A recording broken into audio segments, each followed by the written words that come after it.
Hello from Food and Friends, and thank you for joining us. This webinar will cover a topic that is important to all of us, reading nutrition labels. Continue watching to learn why nutrition labels matter and how to become a pro at reading them. There are many reasons for someone to look at nutrition labels on food and beverage packages. You can find how much of a certain nutrient is in your food, like sodium or fiber. Or maybe you want to investigate the ingredients list if you're curious about what's in your food. Whatever the reason, knowing how to use this information can help you make informed decisions when shopping for food, so you can make choices that align with your unique goals. There are two main areas where you can find nutrition labels, often either on the front or the back of food packages. The front of package labels usually consist of nutrition claims like low sodium or low calorie. Or you might see the Facts Up Front label, which is a summary of certain nutrition facts on the front of the package. The back of package labels consist of items like the nutrition facts label and the ingredients list. Dates related to quality and safety are also found on many foods and can be found on various spots on a food or beverage container. We will discuss each of these in further detail. Let's start by taking a closer look at the popular nutrition facts label. The nutrition facts label, as seen here, was not required until it was signed into law in 1990 with the Nutrition Labeling and Education Act. This law marked the result of efforts to provide information on food labels, to empower consumers with more knowledge and encourage food companies to produce healthier food. It gave the Food and Drug Administration, known as the FDA, authority to require nutrition labeling on most foods regulated by the agency and to require that health and nutrition claims on packaging meet certain standards. In 1994, the Nutrition Facts label made its official debut. Now we'll discuss how to read and understand the Nutrition Facts label.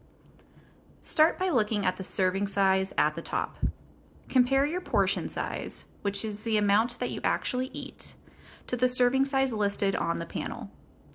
The Nutrition Facts applies to the serving size, so if the serving size is listed as 2/3 of a cup and you eat 1 1/3 of a cup, you are getting twice the calories, protein, and other nutrients listed on the label. The serving size does not always reflect the total amount of food or beverage in the container. It is also important to remember that the serving size is not a recommendation on how much to eat. Serving sizes, by law, must reflect the amount of food or beverage that people typically consume during one eating or drinking occasion. Manufacturers gather these typical amounts from a set of guidelines called the reference amounts customarily consumed. Remember that these are only reference serving sizes, and it's important to eat an amount that is best for you, as everyone has different needs. Beyond the calories, you can find a list of other nutrients. These include the macronutrients, which are fat, carbohydrates, and protein, and a few micronutrients, which are vitamins and minerals. Under total fat and total carbohydrates, you'll find more detailed information on the types of fat and carbs in the food or beverage. By law, food manufacturers must also include the amounts of vitamin D, potassium, calcium, and iron on the label. Vitamins A and C are added voluntarily along with other vitamins and minerals. You'll also notice a column of percentages on the right side of the label. These are the percent daily values. Use the percent daily values to help evaluate how a particular food fits into your daily meal plan. Percent daily values are for the entire day, not just one meal or snack. Daily values are average levels of nutrients based on a person who eats 2,000 calories a day. For example, a food with a 5% daily value of fat provides 5% of the total fat that a person who needs 2,000 calories a day should eat. You may or may not need 2,000 calories per day. This means you may need more or less than 100% of the daily value that is listed on the package for some nutrients. A good rule of thumb is if a serving size a food contains 5% or less of a nutrient, it is considered a low source of that nutrient. On the other hand, if a serving of food contains 20% or more of a nutrient, it is considered a high source of that nutrient. Remember that the nutrition facts are based on someone who consumes 2,000 calories per day, and your needs may differ from that amount. Your individual needs may be higher or lower depending on several factors, including your age, sex, height, weight, and activity level. This goes for all nutrients listed, including calories, fiber, sodium, and carbohydrates, to name a few. Speak to your healthcare providers, including your dietitian, about your individual needs. In 2016, the FDA updated the requirements for the nutrition facts label on packaged food and drinks. These required changes were based on updated scientific evidence and input from the public. The goal of the refreshed design and updated information was to make it easier for you to make informed food choices that contribute to healthy eating habits. Some examples of the updates made include changes to the serving sizes. Remember, the serving sizes are based on the amount people typically consume in one sitting. For some items, the amounts that people eat or drink have significantly changed since serving sizes were first established. The serving sizes for those packaged foods have been updated to reflect current consumption habits. An example is ice cream. While the original standard serving size for ice cream was listed as 1/2 of a cup, it has since been updated to 2/3 of a cup. Also, certain terms such as the serving size, servings per container, and calories have had their text enlarged and/or bolded to highlight this information. Added sugars were added to the label as well in both grams and as a percent daily value. And the required vitamins and minerals at the bottom of the label changed. Vitamin D and potassium are newly required, replacing vitamins A and C. These changes were made to reflect current micronutrients that Americans often don't get enough of. Let's take a look at some other things you can find on food and beverage packaging. Another area you may want to look at is the ingredients list. Foods with more than one ingredient must have an ingredients list on the label. Ingredients are listed in descending order by weight. Those in the largest amounts are listed first. This information is particularly helpful for people with food sensitivities or allergies, those who need to avoid certain ingredients due to religious reasons, or people who prefer a vegetarian eating style. Ingredients can go by several names. For example, sugar can be listed in many ways, as either high fructose corn syrup, agave nectar, or barley malt syrup, to name a few. The law requires that food labels identify all major food allergens as well. The major food allergens, which account for most severe allergic reactions, include milk, egg, fish, shellfish, tree nuts, wheat, peanuts, soybeans, and sesame.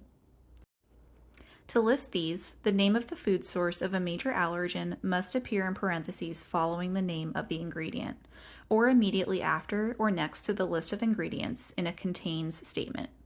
You can see examples of these here. If there is a contains statement, it must list all the major allergens in that product. However, not all allergen-containing products have a contains statement. So, to be sure that an allergen is not present, consumers should always read all ingredient information on the label. You may have noticed terms on the front of food packaging related to the health or nutrition associated with the product. You can see a list of examples here. These are terms that the FDA has standards for, which need to be met to be listed on the package. For example, for a product to claim it is low calorie, it must contain 40 calories or less per serving. Another example is using the word reduced, such as reduced sodium. When you see a product is reduced in a certain nutrient, it must contain at least 25% less of the specified nutrient than the usual product. Although these labels can give you a quick idea of the food's nutrient content, it is always best to check the nutrition facts label on the back to get the full picture.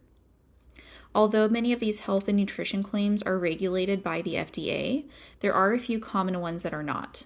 A good example is the term natural. Although there are policies in place around the term, there is no formal definition for the use of natural on food labels issued by the FDA or USDA, making regulation of it challenging. The same goes for the term whole, as in whole foods. Although it generally refers to foods that are minimally processed, there is no formal definition that the FDA uses to regulate the term with. In these cases, manufacturers are often adding such terminology for marketing purposes. Some manufacturers will include a summary of nutrition information they want to highlight on the front of the package.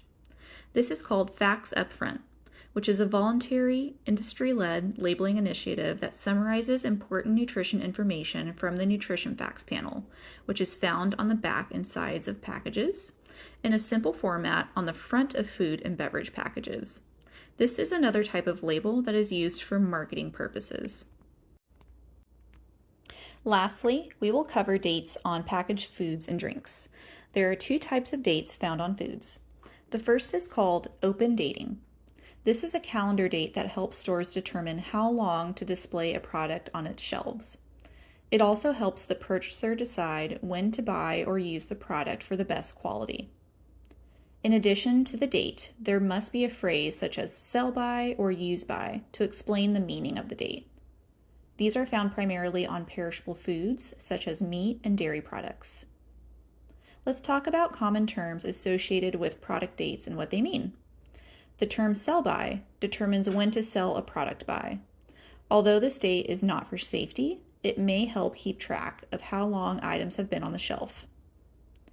Best if used by is another common phrase related to dates, which is a recommended date for the best flavor and quality. A use by date means it is no longer at peak quality, according to the manufacturer. The freeze by date helps to determine when food should be placed in the freezer to maintain maximum quality. The second type of date is called a closed date. This usually includes a series of numbers used by the manufacturer to indicate when a product was made. They primarily appear on shelf-stable products, such as cans and boxes of food. Contrary to popular belief, most product dates are not expiration dates. Currently, infant formulas are the only products that require an expiration date. Otherwise, when a manufacturer includes a date, they indicate when a product should be used for the best quality. Since most of the dates on packaged foods and beverages are related to quality, you may be wondering how to determine when a food has spoiled. It is best to use your nose and eyes for this job. That's right, your senses can be a great guide. If a food has an unusual odor, color, taste, or texture, it may be time to toss it out. What if a food does not have a label? Certain foods like fresh fruits and veggies will not come with a nutrition label. If you're still curious about its nutrition content, you can visit the USDA Nutrition Database or call the USDA's Food and Nutrition Information Center. You can see their contact information here. If you have questions about how to safely store various foods and beverages for optimal shelf life and quality, a helpful tool is the USDA's Food Keeper app. Likewise, you can visit the Ask USDA website for more storage and food safety tips. And that's all for now. Thanks so much for watching. We hope you've gained a few new tools to help you become a savvier food shopper. If you have additional questions, please reach out to your Food and Friends dietitian. You can find their contact information here.